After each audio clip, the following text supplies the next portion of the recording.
นี่ก็นั่งจังหน่อยกันเล่าบ่มากเกิดเมื่อเลยวันนี้อย่างเราปัจจุบันเยี่ยมมาอย่างเราเพราะว่ามาตอนนั้นน่ะเราเป็นไข้ว่าฉันมาเป็นไข้อะไรกันชวนเราไปหาหมออยู่เตือนเราไปเมื่อนั้นสงสัยสิไข้แล้วว่าฉันมาเห็นอัดประตูตะม่อมอยู่นะพี่น้อยเนาะก็เลยพอดีเห็นทางอ้ายเรามา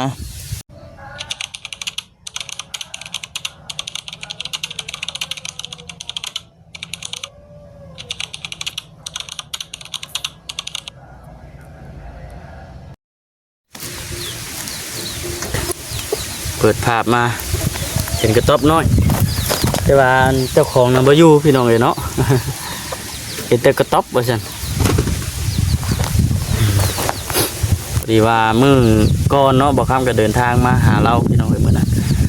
ถึงมื้อที่ว่าเราบ่สบายเป็นไข้พี่น้องมื้อนั้นไข้แต่ว่ามียากินมื้อนั้นบ่ค่ำชวนเราไปซักยาอยู่พี่น้องแต่ว่าเราบ่ไปเพราะว่าเราว่าแพทย์เพิ่นบ่อยู่นะเพราะมันเป็นมื้อวันอาทิตย์สงสัยเพิ่นเมื่อบ้านนะเราก็เลยบ่ไปมื้อน่ะบ่คำชวนหลายเทื่อแล้วพี่น้องเนาะ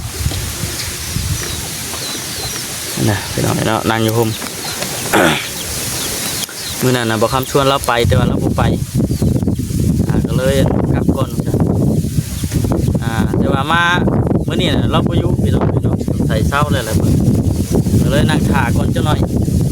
ต้องไปหาอยู่หากินอะไรเบิ่งนี่ก็ได้ต้องถ่าเบิ่งก่อนนั่งถ่าก่อนประมาณ4 โมง 5 โมงเนาะประมาณนั้นเลยเรามาแล้วสิถามไทยแล้วพี่น้องเนาะแต่ว่าบ่ได้มีหยังหรอกพี่น้องทำบ่ค่ำก็ได้อยากมาโอลมหรือว่ามาถามไทยเอานะมาโอลมมาถามไทยเบิ่งเป็นจะใดนะพี่น้องเนาะหลายมื้อหลายวันแล้วบ่ได้เข้ามา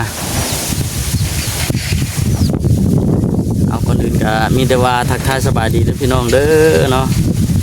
ทักทายสบายดีพ่อแม่พี่น้องกันเบิดสุขคนยินดีต้อนรับเข้าสู่ช่องของบ่าวค่ำคือเก่าพี่น้องเลยเนาะมาเยี่ยมมายามมาคอยมาก่อนนั่งรออีกก่อนจะนอนพี่น้องเนาะที่เรามากับลมจนพี่น้องเนาะอันนั้นอันประตูเราไปทางไหนก็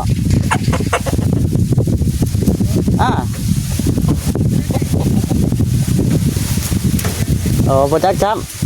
ำว่านั่งถ่าแล้วก่อนประมาณ4 โมงเนาะว่าจะนั่งถ่าแล้วก่อนประมาณ4 โมงเถอะจะว่ายันเราไปหากินมันจะเราเช้าไข่หรือเปล่า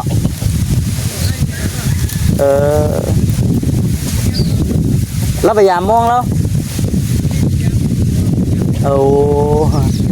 ใกล้ๆนี่บ่แล้วจะหน่อยนั่งถ่าเราจะหนีก่อนก็เดียวไม่ได้ไปหาน้ำลาวบ่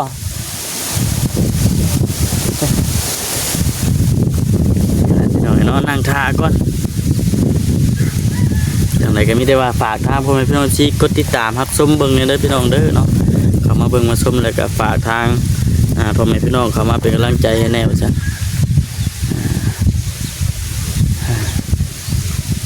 อากาศลงพี่น้องเนาะคือสีเช้าแล้วว่าจันอย่าไปลงไปยามตอนยามมองเราดังพื้นดังพายอยู่เดี๋ยวนี้ก็ได้โอเคพี่น้องเดี๋ยวจิโจ้กล้องไว้ก่อนจะหน่อยเนาะพี่น้องเนาะน้องท่าน้องเห็นมาอยู่บ่เห็นว่าแต่ว่าดังพื้นดังไฟไว้อยู่เนาะแต่ว่าเราจูไฟไว้อยู่สิไปทางใกล้ๆนี่จ้ะ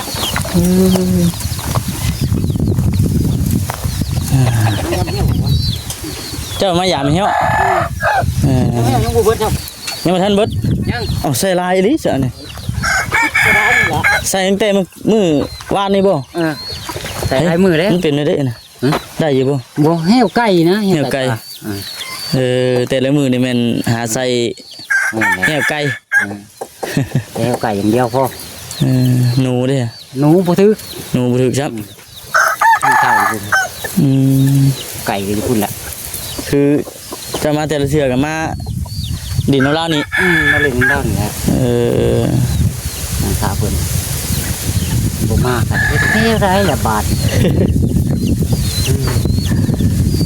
นี่ก็นั่งจังหน่อยกันเล่าบ่มากเกิดเมื่อเลยรู้นี่อย่างเราว่าสิมาเยี่ยมมาหยามเราเพราะว่ามาตอนนั้นน่ะเราเป็นไข้ว่าซั่นมาเป็นไข้แล้วก็ชวนเราไปหาหมออยู่แต่เราบ่ไปมื้อนั้นสงสัยสิไข้แล้วว่าซั่นมาก็เห็นอัดประตูตะม่อมอยู่หั่นนะพี่น้องเนาะก็เลยพอดีเห็นทางอ้ายเรามา จะตัดอ้อยแล้วก็สิกลับเลย มาแต่ตัดอ้อยยามมันเหี่ยวไกลเลย ตัดอ้อยแล้วก็สิกลับบ้าน เอ้าอยู่ไสยันบ้านเจ้า พูดแล้วอยู่บ้านตก เอ้าจังว่าเนี่ยคือมาไกลแท้บัดนี้ มาตัดอ้อยนี่เนาะ มาตัดอ้อยอยู่พี่ตัดอ้อยจะเพิ่นก็กลับแล้ว เพิ่นจ้างบ่วันเท่าไหร่ก็เพิ่นจ้างวันเท่าใด ตัดกินน้อง ต่างซอยว่าซั่นซะเนาะ ตัดอ้อย จอนใกล้แล้วเด้หลายเจ้า จับตบกับโตบ่ อ้าวไก่เฮียบ่ได้เนาะมาแล้วตื่นเอาอีกแล้ว หลักไก่บ่บ่ เอ้ยพี่น้องเนาะเพิ่นมามื้อนี้บ่พอมื้อนี้ก็มื้อหน้ามื้อไหนพุ่นแหละสิได้มาหาเราใหม่ว่านังถ่าก็โดนนั่นเพิ่นก็เป็นลูกชายเราบ่กินนี่ จักแหละบ่เห็นได้คนไหนวะ ไปจะนอนอยู่นี่ เฮ้ย นี่อยู่ เฮ้ย เรามานี่เราว่าไปใส่แห้วไก่แล้วว่ะ อ๋อแม่นมาบ่เปิดก็บ่ฮู้เนาะหากมาแค่ละ เราว่าใส่ไปใส่มองแล้วว่ะ ก็ใส่มองบ่เห็นมอง ยันมองอยู่ยันไปใส่มองอยู่มื้อหน้ามื้อไหนอันนี้แม่งแค่ไผจันแม่นบ่ลาวบ่ โดโคมาเลยให้ดูว่ากินก็ มาทางวัว อันนั้นเลยหาอยู่หากินหลายเนาะ เล่เวียกเล่งานเลยเนาะ เรื่องเวียกเรื่องงานแล้วก็มันหาอยู่หากินอย่างเดียวบัดนี้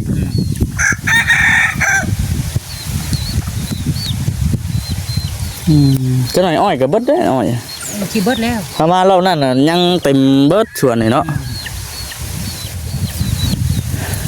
มีเพิ่นได้จะเห็นเพิ่นได้จะมาหาเราช่วงนี้เห็นอยู่บ่ บ่เลยเขาก็บ่ชูที่อยู่เนาะ บ่ได้คอยอยู่ ถ้าคนไปเอาเลยดิคนไปตลอดเนาะโอ้ยพี่น้องเอ้ยเฮ็ดได้บัดนี้อันนี้ก็บ่ได้มีหยังดอกพี่น้องเนาะอยากมาเยี่ยมเบิ่งมาเยี่ยมมายามเบิ่งเอ้ามาเยี่ยมมายามเบิ่งนั่นแหละว่าซั่นผู้เฒ่าอยู่ผู้เดียวเนาะคนเฒ่าอยู่ผู้เดียวหลังจากที่ว่าทั้งเขาไอรีเพิ่นให้เตียงและรถซอยทั้งบนอยู่บนส่วนเพิ่นก็ปรับปรุงใหม่แล้วก็อยู่ไปพี่น้องเนาะคือฮู้อะไรแล้วก็แต่ว่าเขาเมื่อบ้านย่ำใดเพิ่นว่าคิดเห็นภาพลูกภาพเมียตลอดบ่ติเพิ่นเลยพี่น้องเนาะบ่ว่าไผ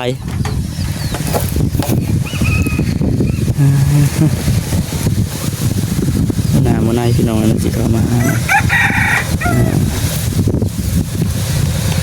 จักสิมาอันถึกช่วงใดเพิ่นเนาะจากที่ได้ยินเราเว้าแต่ก่อนก็ว่าโอ้เห็นว่ามาบ่พอนี่แม่นแล้วเหรอ จังยามใดสิมาเหรอของคนไปตลอด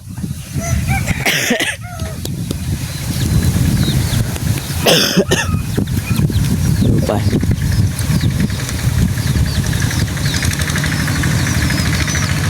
เอามีแต่ว่าสิกลับได้อเสียเด้อเพิ่นละมื้อหน้ามื้อไหนเพิ่นละสิ เพิ่นมาสิบอกเพิ่นท่าแล้วมื้อหน้า มื้อหน้าเพิ่นแหละเป็นว่าเรามาเป็นอันนี้คือเรื่องมานอนอยู่นี่น่ะมาพี่น้องแต่ว่าเฮาบ่ฮู้ว่าเราสิมาตอนใดกะว่านี่ค่ำๆพุ่นกะว่าค่ำๆพุ่น ไปเด้อไปกันเด้อไอ้เด้อ